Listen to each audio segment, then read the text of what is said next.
E aí pessoal, tudo bem? Nesse vídeo de hoje nós vamos fazer uma revisão sobre cálculo estequiométrico e falando também nos casos especiais de estequiometria. Então veja bem, o que é o cálculo estequiométrico ou a estequiometria? Nada mais é que a aplicação da teoria atômico-molecular em uma reação. Bom, como nós vamos identificar um problema de estequiometria?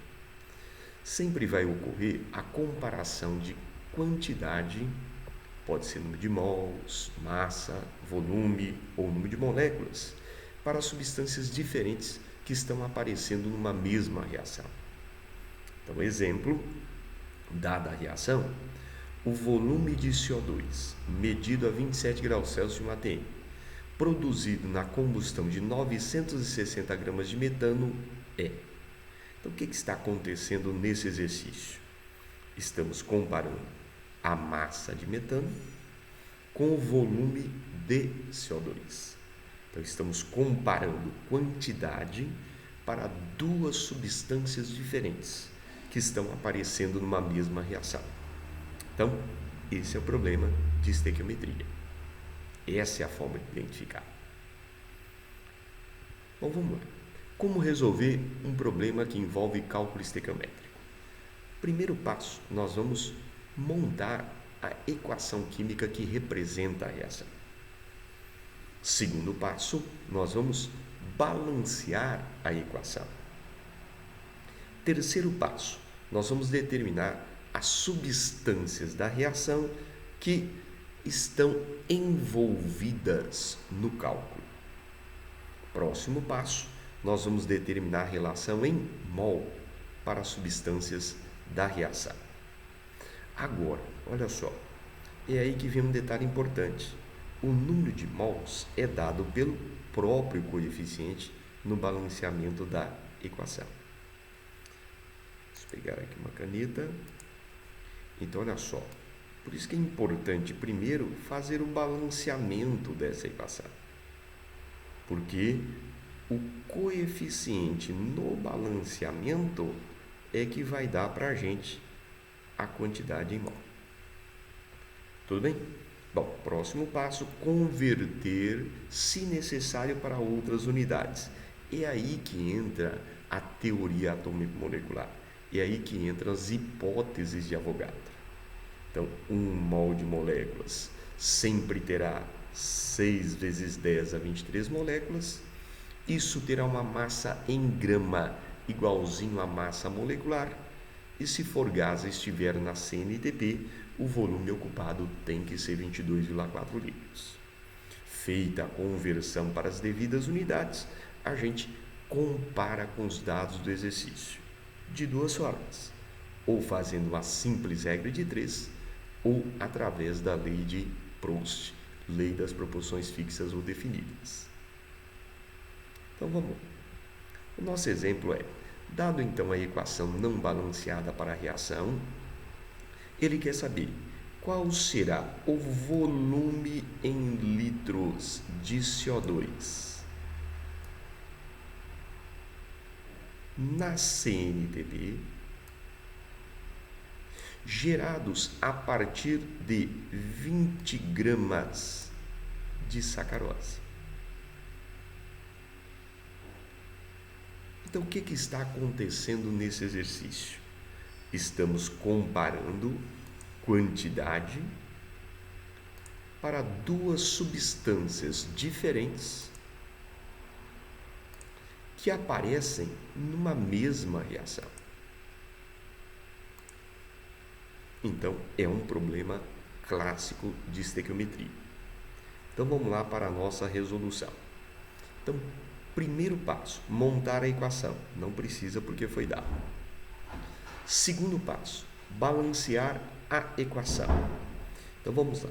Para balancear a equação, a gente vai começar pelo elemento que apareça em uma única substância, no reagente do produto, e apareça com maior índice ou atomicidade.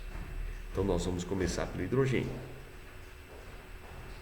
Aparece em uma única substância no reagente do produto e tem índice igual a 22. Então vamos começar por ele. Então vamos lá, para acertar os hidrogênios, vamos colocar 11 na frente da água. Tudo bem? Agora nós vamos acertar o carbono, E para acertar o carbono, vamos colocar 12 na frente do CO2. Agora só falta acertar o oxigênio e vamos acertar colocando 12 na frente do O2. Balanceada a equação, nós vamos agora pegar as substâncias que interessam no cálculo. Perfeito? Bom, vamos determinar a relação em mol para elas. Segundo o que nós vimos, o próprio coeficiente do balanceamento já dá a relação em mol. Então, a relação em mol é 1 mol da sacarose, 12 mols do CO2. Agora nós vamos converter para as devidas unidades. E para isso a gente usa as hipóteses de Avogadro ou a teoria atômico-molecular. Tá certo? Então, 1 mol de sacarose pesa 342 gramas. Como nós estamos utilizando 1 mol, então estamos utilizando 342 gramas. 1 mol de CO2 ocupa na CNTP 22,4 litros. Então, 12 mols vão ocupar 12 vezes mais o volume, 268,8 litros.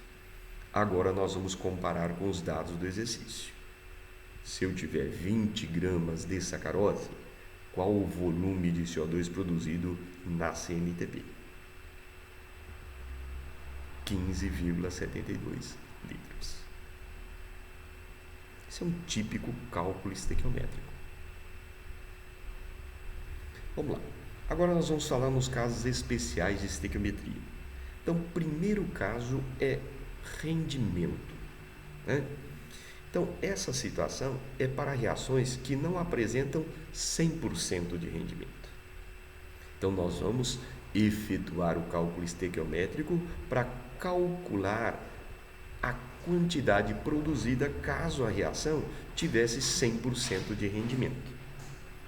Em seguida, a gente vai efetuar o cálculo para determinar a quantidade realmente produzida ou determinar o rendimento da reação. Então, inicialmente, nós vamos efetuar um cálculo estequiométrico seguindo os passos que foram citados para determinar a quantidade produzida caso a reação tivesse 100%. E depois, no final, a gente vai efetuar o cálculo da quantidade que realmente é produzida, caso ele dê o rendimento, ou calcular o rendimento da reação, caso ele dê a quantidade que realmente foi produzida. Então, a gente só pensa no rendimento no final do processo. Então, vamos lá. O exercício número 1 é esse. Considere a equação não balanceada, utilizando 4,8 toneladas de minério de hematita e admitindo que o rendimento de 80% é o rendimento da reação, qual vai ser a quantidade de ferro produzida? Então, foi dado aí o rendimento da reação. Então, vamos lá. Então, vamos para a nossa resolução. Então, primeiro passo, é montar a equação, não precisa, ele já deu. Segundo passo, balancear a equação. E, obviamente, nós vamos começar pelo oxigênio, porque ele aparece em uma única substância no reagente do produto e tem índice 3. E para acertar o oxigênio, vou colocar 3 na frente do CO. Tudo bem? Em seguida, eu vou acertar o carbono. E para acertar o carbono, vou colocar 3 na frente do carbono sólido. E agora vou acertar o ferro, colocando 2 na frente do Fe sólido. Balanceada a equação, pego as substâncias que interessam no cálculo. A relação em mol para elas é dado pelo próprio coeficiente no balanceamento. Então, é 1 mol da hematita, 2 mols de ferro. Agora, eu vou converter número de mols para a devida unidade usando as hipóteses de Avogadro. Então, 1 mol de hematita pesa 160 gramas. Como a gente está utilizando 1 mol, estamos utilizando 160 gramas. 1 mol de ferro pesa 56 gramas. Como nós estamos utilizando 2 mols, ou melhor, produzindo 2 mols, a quantidade produzida tem que ser o dobro, 112 gramas. Agora, nós vamos comparar com os dados do nosso exercício. Se eu usar 4,8 toneladas, qual vai ser a quantidade de ferro produzida? 3,36 toneladas. Agora, a gente vai pensar no rendimento. Daria 3,36 toneladas se o rendimento da reação fosse 100%. Mas o rendimento é apenas 80%. Então, qual a quantidade de ferro produzida? X. Fazendo a conta, 2,7 toneladas. Vamos lá. No segundo exemplo, dada a reação, partindo-se de 224 gramas de óxido de cálcio, obtiveram-se 102 gramas de amônia. Qual o rendimento percentual da reação? Então, foi pedido o rendimento da reação. Então, vamos lá? Então, nossa resolução. Primeiro passo, montar a equação, não precisa, ele já deu. Segundo, balancear também não precisa, já deu balanceado. Pegando as substâncias que interessam no cálculo, que é o óxido de cálcio e a amônia, determinando a relação em mol pelo próprio coeficiente, então 1:2. Então, 1 mol do óxido de cálcio, 2 mols de amônia. Agora nós vamos converter para as devidas unidades através das hipóteses de Avogadro. Então, vamos lá. 1 mol de óxido de cálcio pesa 56 gramas. Como estamos utilizando 1 mol, estamos utilizando 56 gramas. 1 mol de amônia pesa 17 gramas. Como estamos produzindo 2 mols, estamos produzindo o dobro, 34 gramas. Agora, comparando com os dados do exercício, se eu usar então 224 gramas de óxido de cálcio, qual a quantidade de amônia produzida? 136 gramas. Agora nós vamos pensar no rendimento. Daria 136 gramas, caso o rendimento da reação fosse 100%. Agora, qual foi a quantidade de amônia produzida? 102 gramas. Então, qual o rendimento da minha reação? X. Fazendo o cálculo, 75%. Então, essas são as duas situações no rendimento. Ou ele dá o rendimento e a gente calcula a massa real produzida, ou ele dá a massa real produzida e pede o rendimento. Mas nós pensamos no rendimento sempre no final do nosso cálculo estequiométrico. Vamos lá. Segundo caso é quando o reagente é impuro. Então são duas situações, né? Quando é dado a pureza do reagente. Então, nesse caso, a gente calcula a massa pura desse reagente e em seguida efetua o cálculo estequiométrico com a massa pura do reagente que nós obtivemos. Agora, quando for pedido a pureza, nós vamos efetuar o cálculo estequiométrico para determinar a massa pura do reagente e em seguida a gente vai calcular a pureza. Tudo bem? Então, esses são os procedimentos em cada caso. Então, vamos lá. O primeiro exemplo, ele fala o seguinte: uma amostra de 340 gramas de sal do Chile, cujo teor de nitrato de sódio é 75%, reage com ácido sulfúrico concentrado, produzindo o bisulfato de sódio NaHSO4 e ácido nítrico. A massa mínima de ácido necessária para reagir com todo o nitrato de sódio é igual a que valor, né? Tá certo? Então, nesse caso, foi dado a pureza. Tudo bem? Certinho? E, obviamente, para resolver, tá lá. Primeiro nós vamos calcular a massa pura, né? Então nós vamos pegar 340 gramas, que é a massa impura, e vamos multiplicar por 75, dividir por 100, vai dar 255. Essa é a massa pura da substância dentro do material impuro. Bom, agora nós vamos efetuar o cálculo estequiométrico usando essa massa pura. Então a reação é o nitrato de sódio que está dentro do salitre do Chile, reagindo com ácido sulfúrico, produzindo o bisulfato de sódio mais ácido nítrico. Ele disse isso no próprio enunciado. Tudo bem? Então, nós só reproduzimos o que está no enunciado na forma de uma equação. Próximo passo. A equação já está balanceada, né? Então nós vamos pegar as substâncias que interessam no cálculo, que é o nitrato de sódio e o ácido sulfúrico. Relação em mol vai ser dada pelo próprio coeficiente no balanceamento. Então, é 1 mol para 1 mol. Agora nós vamos converter para as devidas unidades, utilizando as hipóteses de Avogadro. Então, 1 mol de nitrato de sódio pesa 85 gramas. Como a gente está usando 1 mol, estamos usando 85 gramas. 1 mol de ácido sulfúrico pesa 98 gramas. Como a gente está usando 1 mol, estamos usando 98 gramas.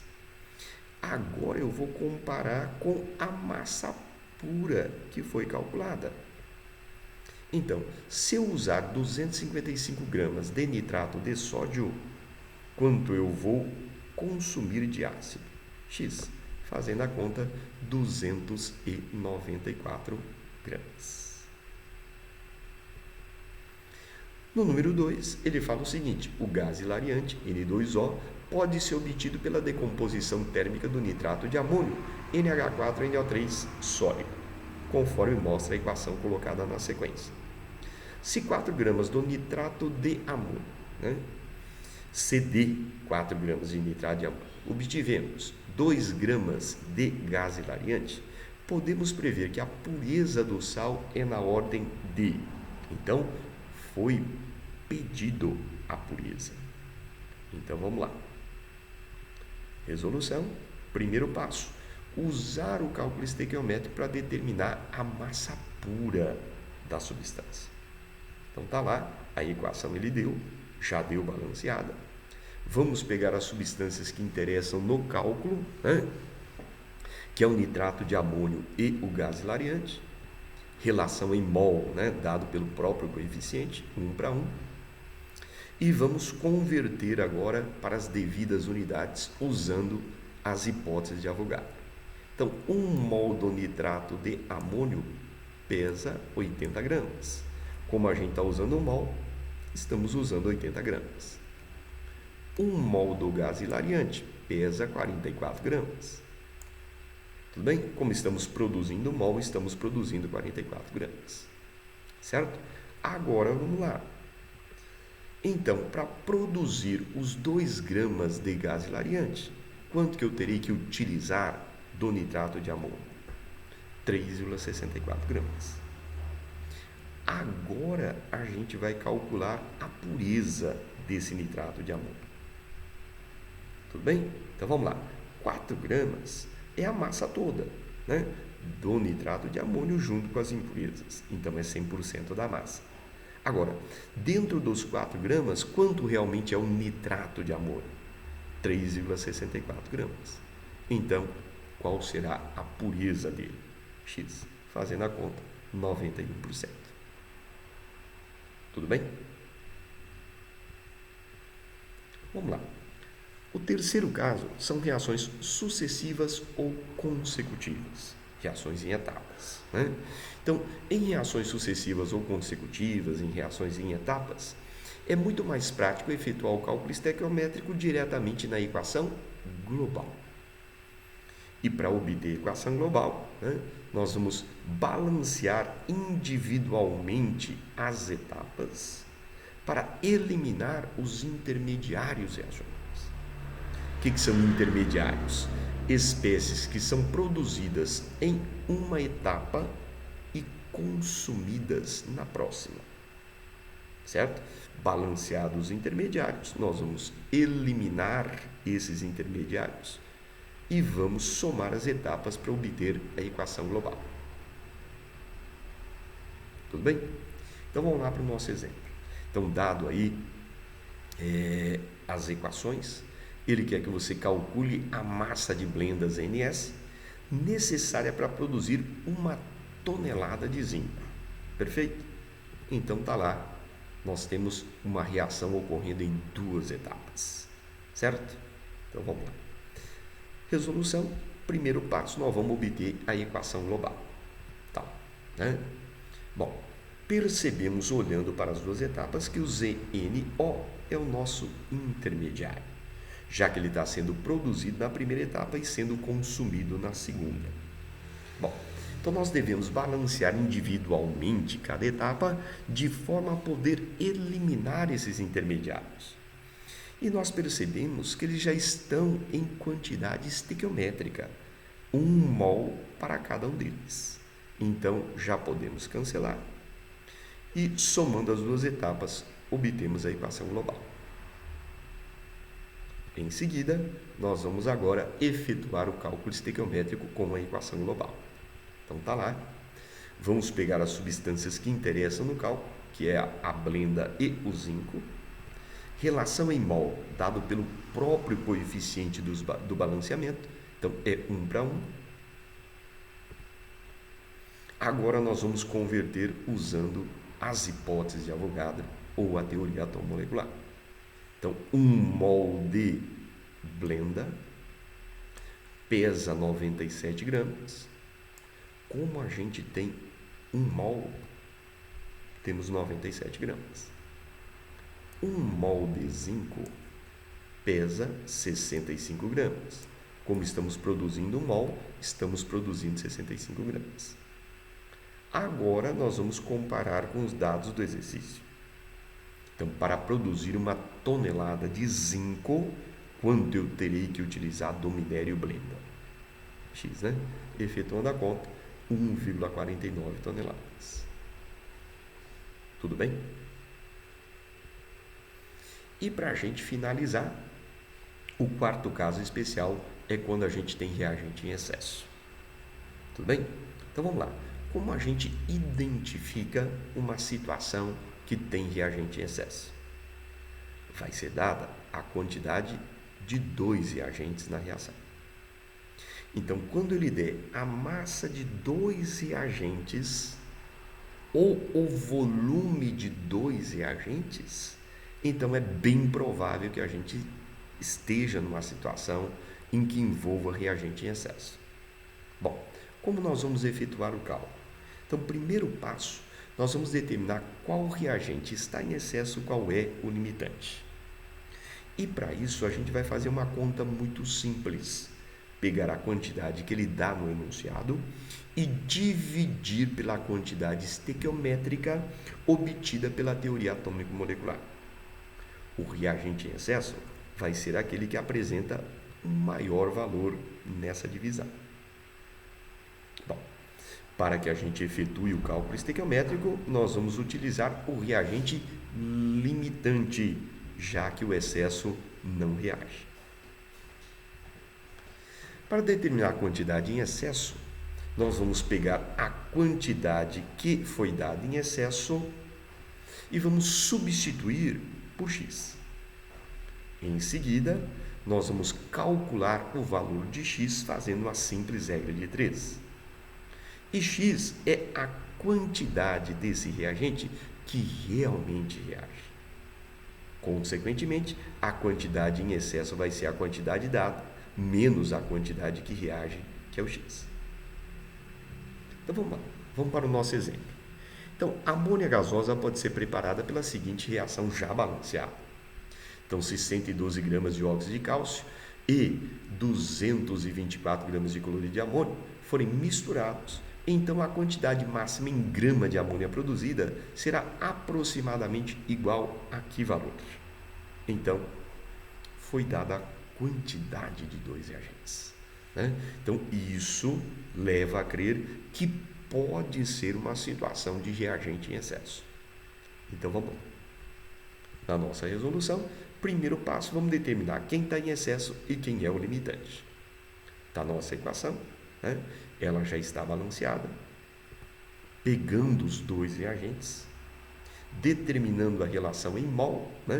O próprio coeficiente já dá, então 1:2, convertendo para as devidas unidades, então tá lá, 1 mol de CaO pesa 56 gramas, então como estamos utilizando 1 mol, estamos utilizando 56 gramas. 1 mol de cloreto de amônio pesa 53 gramas. Como a gente está utilizando 2 mols, vamos utilizar então o dobro, 106 gramas. Agora nós vamos fazer o quê? Fazer a nossa divisão. Pegar a massa que ele deu e dividir por esses valores, que são aí as massas que a gente intitula estequiométricas, certo? Então tá lá, 112 que ele deu dividido por 56, que é a quantidade estequiométrica, dá 2. 224 que ele deu dividido por 106, que é a quantidade estequiométrica, dá 2,11. Concluímos então que óxido de cálcio é o limitante, cloreto de amônio é o reagente em excesso. Tudo bem? Vamos lá. Em seguida, não foi pedido no exercício, né? A gente vai resolver isso de forma opcional. Determinar qual é a massa que está em excesso. Tudo bem? Então tá lá, né? Certo? Os 2 reagentes, a relação em mol, convertido aí para massa. Agora, o que a gente vai fazer? Vamos comparar com os dados do exercício, né? 112 a massa do óxido de cálcio e X a massa do cloreto de amônio. Bom, o que eu fiz? Eu substituí a massa em excesso por X. Agora nós vamos fazer uma regra de 3 e calcular o X. Deu quanto? 212 gramas. Perfeito? Isso é o quê? Quanto de cloreto de amônio que realmente reage. Agora vamos determinar a massa em excesso. Então vai ser os 224 que foram colocados, menos os 212 que realmente reagiram. Então o excesso é 12 gramas. Tudo bem? Então é desse jeito que você acha a quantidade em excesso. Tá. Próximo passo. Você vai calcular a massa de amônia formada usando o reagente limitante. Então vamos lá. Vamos pegar então o reagente limitante, que é o óxido de cálcio, e amônia, né? Relação em mol dado pelo próprio coeficiente, 1:2. E nós vamos converter para as devidas unidades, né? 1 mol do óxido de cálcio pesa 56 gramas. Então, como estamos utilizando 1 mol, estamos utilizando 56 gramas. 1 mol de amônia pesa 17 gramas. Como estamos produzindo 2 mols, estamos produzindo então o dobro, 34 gramas. Agora, vamos pegar a quantidade que foi utilizada do limitante, 112 gramas, e vamos determinar a quantidade de amônia produzida, X, né? Certo? Se você fizer uma análise, dá para resolver aqui por Proust, né? Vamos trocar aqui. Olha lá. O que aconteceu daqui para cá?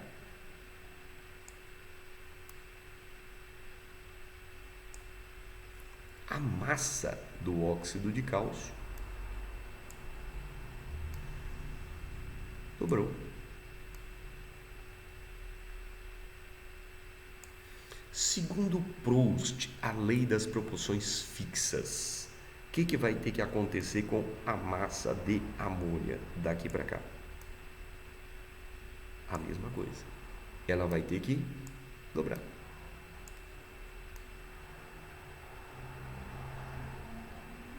Tudo bem?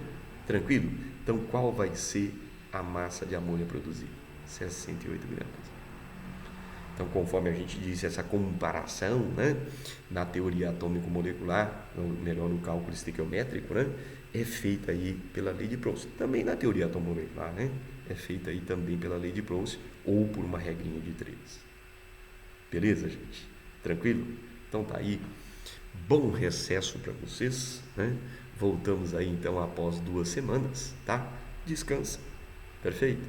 Realmente ter aula assim de forma remota e assistir a aula através da tela de um celular ou de um computador não é muito fácil. Então, descansa. Voltamos aí após as 2 semanas de recesso, tá? Tudo de bom para vocês. Até mais. Valeu.